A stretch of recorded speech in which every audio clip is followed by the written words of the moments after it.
Hello everybody, it's me, James, Councillor James Ball, up here in rural North Wales. And, well, how are you all doing? How's life treating you? How are you feeling? I'm feeling more or less okay. Could be better, could be worse. That seems to be the general state I think many of us are in, isn't it? Really, at the moment for a while, been for a while, really. But that's what I'll talk about on today's vlog. Is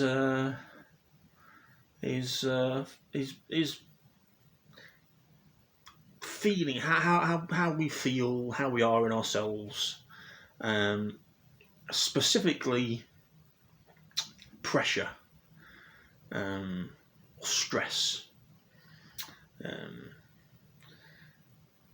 Because, here we are, hopefully, finally seeing the beginning of the end of the COVID crisis, particularly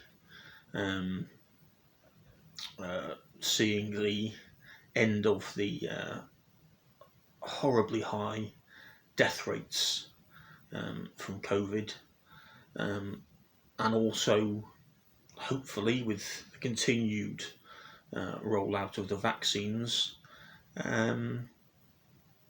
people like you or me that have been or have had to shield or self-isolate for very nearly a year now at home will be able to get back out a bit more now. Hopefully restrictions in as much as meeting and going back out into the sort of town centres and city centres and businesses reopening hopefully will now start within the next months to happen. So hopefully we're through the worst. We can only hope, can't we, that we're through the worst of it. Yet, of course, the knock-on effect of the stress that I think we've all been put under one way or another, whether you're self-employed, whether you are a business owner, and your business is, you're thinking, my savings are going, your savings might have gone. You might have even lost I heard of someone today who's lost a business and lost their marriage because of the stress of it. It's awful, absolutely awful, to put it mildly. Unfortunately, again, to be back on topic, with all that's in the media at the minute about mental health and suicide and things, unfortunately, the suicide rate has, of course, predictably gone up during all of this, while people go through varying levels of unbearable sort of stress and pressure associated with it. We obviously had the budget last week, which, I must say I was quite surprised. I think a lot of people were very disappointed that there wasn't more in it for just ordinary people, again, self-employed, business owners, things like that, and people like me on the old universal credit sort of top-up thing, and furlough and extensions to those, and the baseline for self-employed people to claim universal credit. All that sort of stuff's being affected, of course, and isn't going to go on as long as many of us would have hoped or expected, considering the continued pressure that's going to be on people now trying to come out of this and rebuild their lives. There didn't seem to be half as much as you would expect in such an important budget going forward Many people said this should be akin to a wartime budget, almost not quite, but almost. Understanding about the economic and social impact and fallout of the past year and continuing lockdown, and if we have to go into another lockdown. I heard yesterday from Chris Whitty, that in the papers and things, that a third national lockdown is, well, it's very what he said, but what I reported, but is not unlikely, particularly if the variants amongst people who haven't been vaccinated yet and don't get vaccinated for one reason or another, spread faster and more virulently. So, it almost feels like there's almost as much, if not a bit more, pressure and stress to come, really. Me as a counsellor up here, in my counsellor hat on, obviously I'm always focused on trying to help anybody who needs help, particularly with basic stuff, just literally getting food on the table, making sure they've got the benefits they're supposed to have, just the normal sort of daily things that those that need it most need help with. That's always been my rationale, a sort of core of what I do or try to do as a counsellor, and try to do and did before that as a volunteer with the CAB and things like that. So that's all well and good, but of course,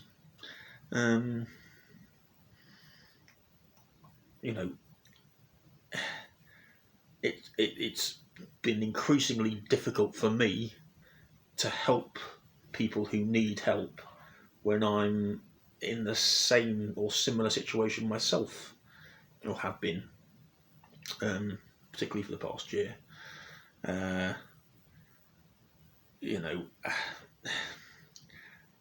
Many times I'm not even in a position to help myself, to be honest.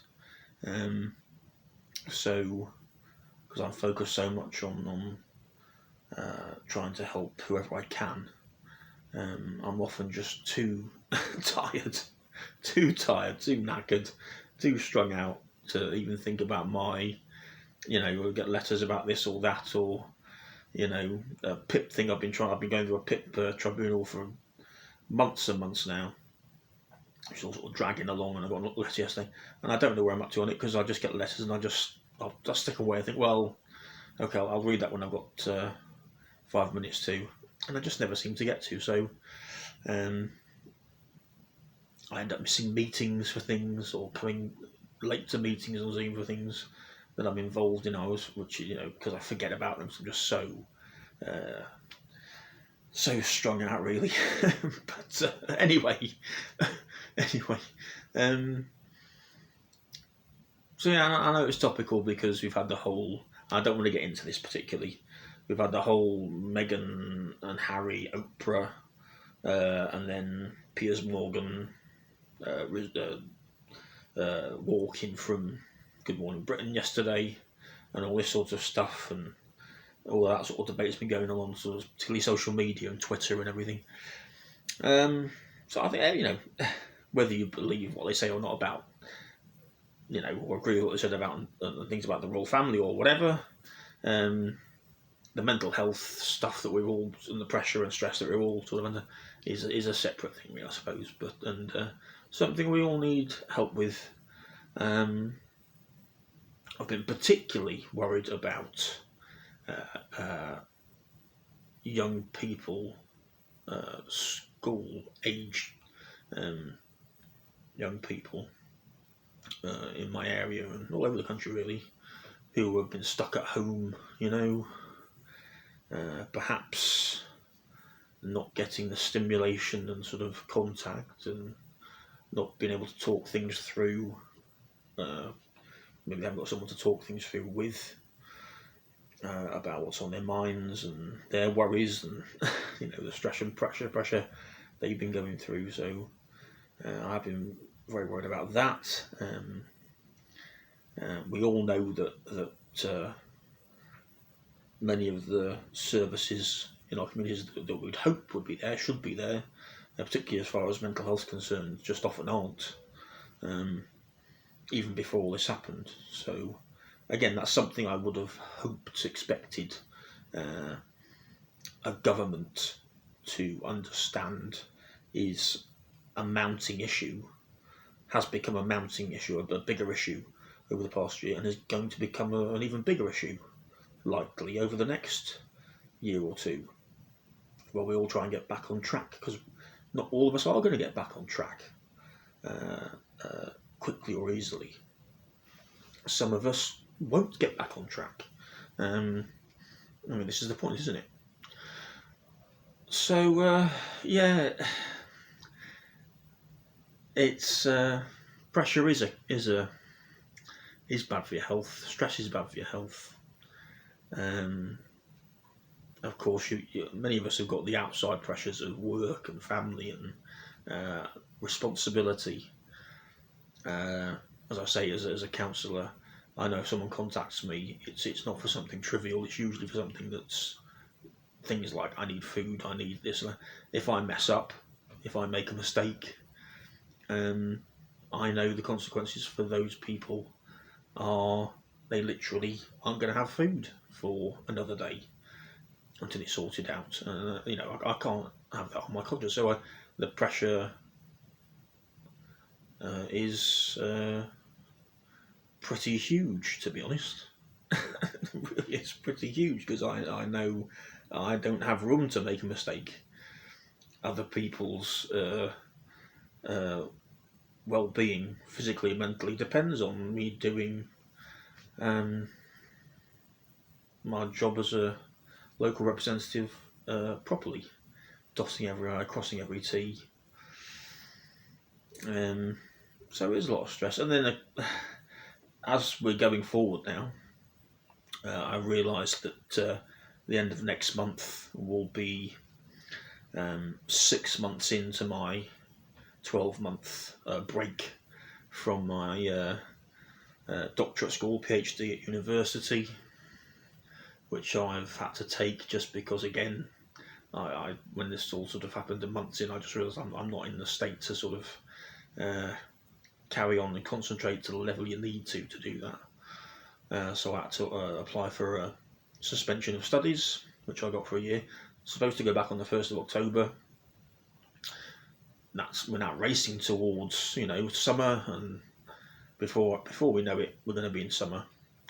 So I thought I'd better keep track of where I am, really. So yeah, end of next month, it'll be 6 months in. And I need to sort of start getting my mind, as a lot of people are getting their minds off of surviving COVID, basically, surviving the virus and everything, back into the sort of the normal things we were doing beforehand. And that's a big change in mentally to make, isn't it? You're going from survival mode, almost literally, to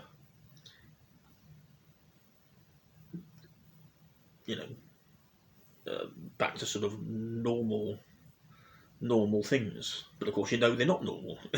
They're not normal because you're still going to be in being careful, and everyone's going to still have their masks and their hand sanitizers and all this sort of stuff, and I'm sure there'll still be the distancing things on sort of public transport and for quite some time yet. While you're trying to sort of pretend in your mind that things are sort of to some extent back to normal, so that you have to carry on with them. So the idea of going back to that is both exciting, but also pretty terrifying as well, to be honest, because I know how much work it's going to be, and I know just making the mental adjustment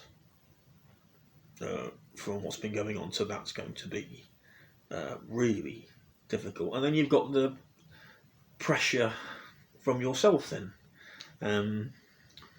on top of the pressure of helping other people. I've got the pressure of not embarrassing myself, to be honest. You know, A, getting through it and doing it successfully, and B, doing it in some sort of level of competence, and hopefully a bit of style, and that's all. It's sort of all this stuff about bettering yourself. I have to say, when I was a teenager, bettering myself, whatever that means, just never really crossed my mind. I just wanted a job. I just wanted a job with a paying wage that I could live on, and that was it. I'd never wanted to go off to college or university, particularly. I mean, think about that. Never would have thought about wanting to be a councillor or going to local politics. I mean, that never crossed my mind, to be honest, until sort of 4 years ago. Ever. So I've sort of gone into them all reluctantly.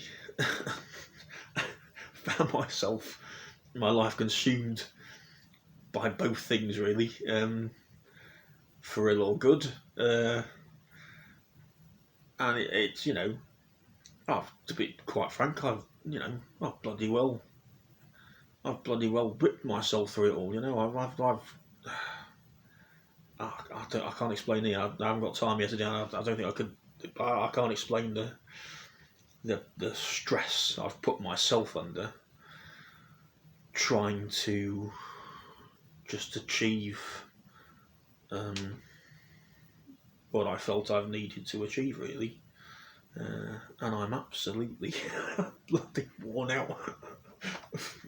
It's had a real effect on my sort of physical and mental stamina and health and everything, because of the pressure I'm put myself under.